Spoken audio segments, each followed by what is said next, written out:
.com, on the AM560 mobile app, on your Alexa-powered smart speaker, and on TuneIn, iHeart, and on Odyssey. Now, from the Signature Bank Studios, this is Chicago's Morning Answer with Dan Proft and Amy Jacobson. America First with Sebastian Gorka, today at 3, right before Sean Thompson at 4 on AM560. The Answer.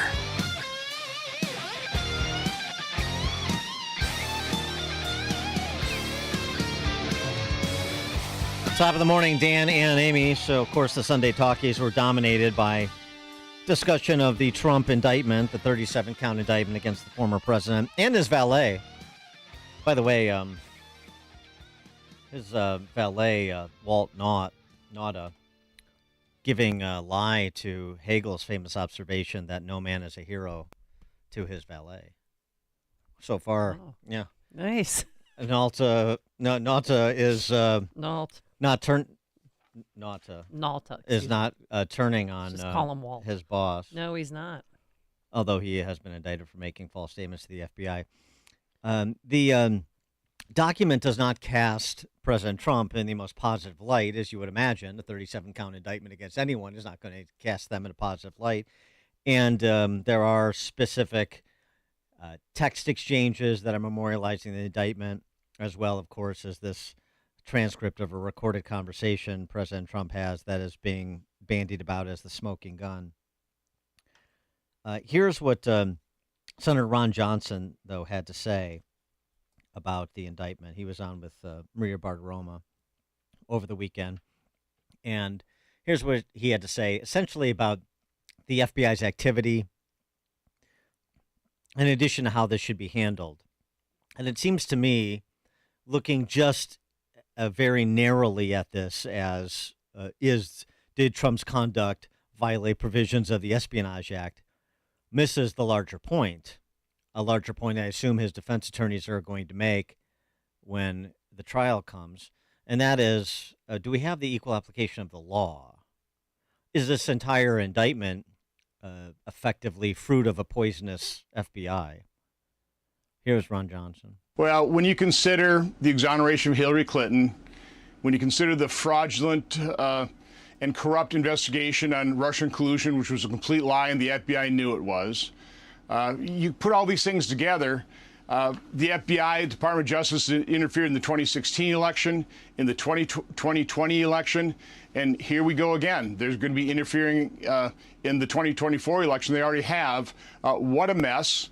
Obviously President Trump's going to have a ability to defend himself, but will he be able to defend himself quickly, or is this going to drag on and on and on? So it's hard not to be suspicious of what the Department of Justice is doing once again. As you mentioned, the investigation of Hunter Biden has been dragging on for years. They're able to wrap up this investigation very rapidly. In addition, they announced it pretty much the same day when the details of the FBI confidential human source was going to be revealed by members of Congress, and I won't steal the Congresswoman's thunder here, but it's all suspicious, and it's just a horrible mess. So that record issue should have been handled civilly. We never should be even in this place. But these are decisions that President Biden made. As much as he's probably lying about not talking to the Justice Department at all, that's pretty hard to believe when you understand how many other lies President Biden has told the American public. By the way, what incentive does President Trump have to pursue a speedy trial? None. Why would you want this? Yeah, why would you want this to go to trial before or during before the election? Yeah. I mean, before November of 2024. And look, the timelines, as we see in Chicago with Mike Madigan and Ed Burke, years and years and years before these politicians are tried for their alleged crimes. If they don't die first. No. It's of old age. By contrast, Attorney General Barr was on Fox Sunday, former Attorney General Barr, said this about the indictment. I was shocked by the degree of sensitivity of these documents and how many there were, frankly. And so the government's agenda was to get those, protect those documents and get them out. And I think it was perfectly appropriate to do that. It was the right thing to do. And I think the counts under the Espionage Act that he willfully retained those documents are solid counts. Now, I do think we have to wait and see what the defense says and what proves to be true. But I do think that even half what Andy McCarthy said, which is if even half of it is true, then he's toast. I mean, it's a very detailed indictment, and it's very, very damning. Yeah. And he went on to say that, it'll make your stomach churn. This is my point about Barr. Not that he's a traitor, this or that. I mean, again, if you look at this without any context, then you could draw that conclusion very reasonably if you've read the indictment. But you can't look at it without context. And the jury won't look at it without context, not if the defense does its job. By the way, the jury pool in southern Florida, in Miami-Dade County, that's more likely than not to include people who fled repression in Cuba, people who fled repression in Venezuela and other places, who may not be so keen on anything that smacks of using the state to affect a political outcome, using the state to jail a political opponent. They've seen that routine before, Yeah, because they lived it. For more on all this, please be joined by Professor William Jacobson, clinical professor of law and director of the Securities Law Clinic at Cornell Law School, also founder of LegalInsurrection.com and president of the Legal Insurrection Foundation. Professor Jacobson, thanks for joining us. Appreciate it. Thank you for having me on. So I'm sure you heard from all the pundits, as we did, from Barr and Dershowitz and Whitaker and others. What's your assessment of the strength of the indictment and the tack you would take if you were a Trump defense attorney? Well, the indictment, is kind of like shock and awe. It certainly got people's attention, and it certainly has enough in there that you can't say, oh, there's nothing to this. This is a hoax, that sort of thing. But it's also true at the same time that the only reason that Donald Trump was subject to this level of scrutiny is because he's Donald Trump. My big takeaway is that I think a lot of Trump supporters are deluding themselves as to the seriousness of the situation. They can both be right that he has been maliciously targeted since at least 2016 by various levels of federal and state law enforcement and put under a microscope really like probably no other political candidate ever has. That's true. But it's also true that there are allegations which need to be proven. Just because they're in an indictment doesn't make them true. That there are recordings, or there's a recording of him supposedly flashing battle plans in front of some people who were interviewing him. That's very troubling. You can't ignore that if it's true. Now, there should be a recording out there. So I think, a lot of what's in the indictment is frankly not very persuasive. There's nothing in there that's persuasive to me about the obstruction of justice. What they have is Trump asking questions. What if we did this? What if we did that? But they don't tell you what the lawyer's response was. And the lawyer's response might have been, no, we're not going to do that. And maybe it was dropped right there. So we don't really know. But those couple of incidents where he is alleged to have shown the documents, we don't know. Did they see them? Were they able to read them? Was it just waived? And acknowledge that they were not declassified. I mean, people have to wake up to the reality that that is probably not going to get thrown out, and depending on who the jury is, could result in a conviction. Well, on that one issue of the recording, I mean, you also have the assertion, and again, it's an assertion, I don't know if it's true, that document, the battle plan that Milley had for invading Iran, allegedly, that document had been leaked to some press outlet prior to Trump waving it around and so on and so forth. So, then the question becomes, was it really any longer a private classified document? Or if you want to consider it essentially in that same vein, then how are you not investigating who leaked the document to which press outlet? Right, and that's why I say we don't know, what the full story is here, and it's got to be proven. If that is a document that was already in the public domain, then I think that should have been disclosed in the indictment. That puts a very different light on it, and that's why I'm saying the indictment is just the allegations by the prosecutors.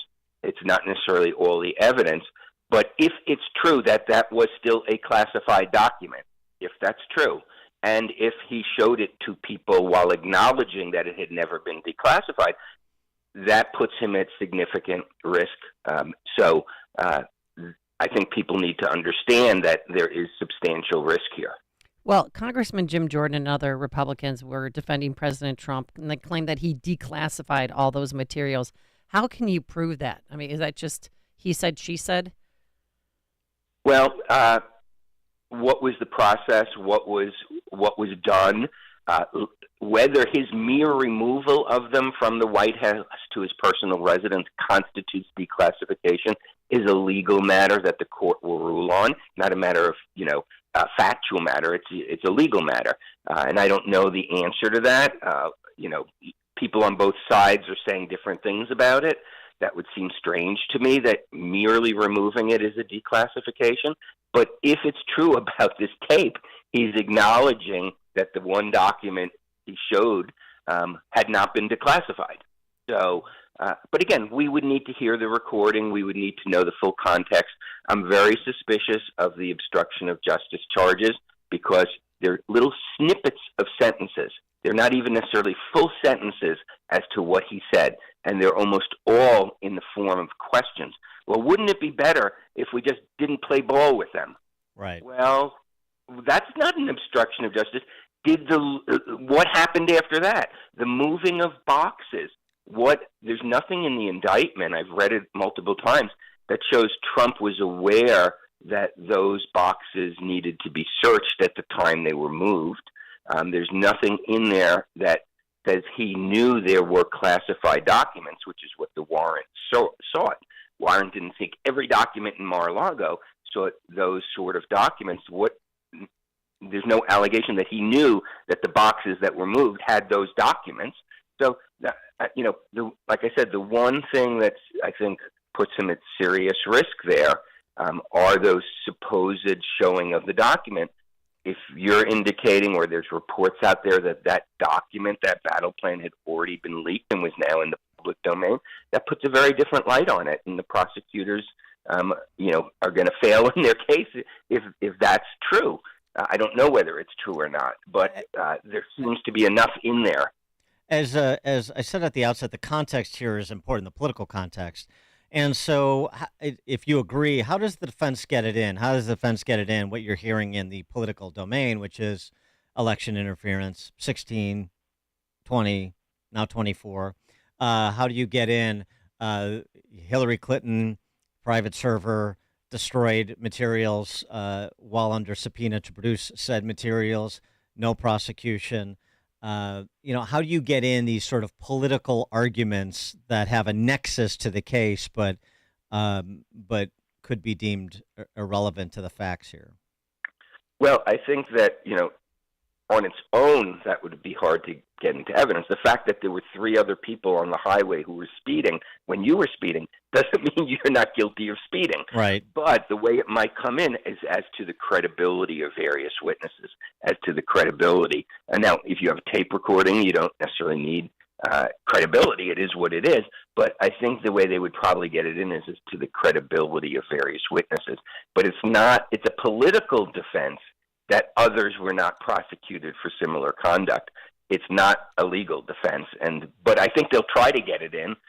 And my goodness, the jury pool. I mean, who would you have to find who would not know about Donald Trump and about all his allegations and targeting, et cetera, et cetera? Well, and so that's the point. Is there's a equal application of the law, a sort of sense of fundamental fairness, and if people think that this is unfair, and this is targeting, and this is not the equal application of the law, and that is undemocratic, small d, this is not consistent with our founding principles, then I don't care what facts you have, I'm voting to acquit. I mean, that's very possible. Yeah, I mean, that's jury nullification. Right. It happens all the time. Exactly. And, I think that's a real possibility. I mean, this is taking place in South Florida, not taking place in Washington, D.C. with a close to 100% Democrat electorate, and it's not taking place in New York City with the same, voter pool, jury pool. So, yeah, I'm not saying Trump's going to be convicted. No, I understand. All I'm saying is that there is substantial risk here, and the case is not going away. Agreed. What about this other matter that hasn't gotten much attention? His valet, who was indicted, Walt Nauta. His lawyer says that last November, the Department of Justice's counterintelligence chief, a guy named Jay Bratt, summoned Nauta's attorney, this guy Stanley Woodward, to his office, basically said, we've got your client making statements at odds with one another to the federal government. So he is at risk of being indicted for making false statements to the FBI unless he plays ball. And oh, by the way, I know that you want to be a superior court judge in Washington, D.C. So effectively, you play ball with us. Maybe we can help you out with that appointment that you seek. I mean, this is something that his attorney is attesting to. And it was sort of dismissed by a judge in terms of holding up the grand jury processes and the announcement of the indictment. But how much of an issue could this potentially be? Well, I think that's a pretty serious issue. It's in very many ways the flip side of what they're accusing Trump of doing, where Trump kind of put something out there. What if we didn't play ball with them? Right. And if it's true that Jay Bratt, who, by the way, was a law school classmate of mine, said, oh, and by the way, we know you're up for judgeship in D.C., it's kind of, if it's interference for Donald Trump to put something out there, why isn't it some violation of law or at least ethics for a government attorney to put something out there? But whether it'll go anyplace, I think remains to be seen. But yeah, that would be extremely troubling if they were putting pressure on the lawyer to get his client to flip, as opposed to putting pressure on the client, which happens all the time, So that would be very troubling if there's, substance to the fact that they were personally pressuring the lawyer to essentially get his client to take certain actions. He is Professor William Jacobson, clinical professor of law and director of the Securities Law Clinic at Cornell Law School, founder of legalinsurrection.com and president of the Legal Insurrection Foundation. And by the way, we have to get you back on the show to talk about the latest at SUNY as well and your other work against, Title IX violations, Title VI violations, and the like. But have to be another time, unfortunately. Professor Jacobson, thanks so much for joining us as always. Great. Thanks for having me. Thank you. And he joined us on our turnkey.pro answer line.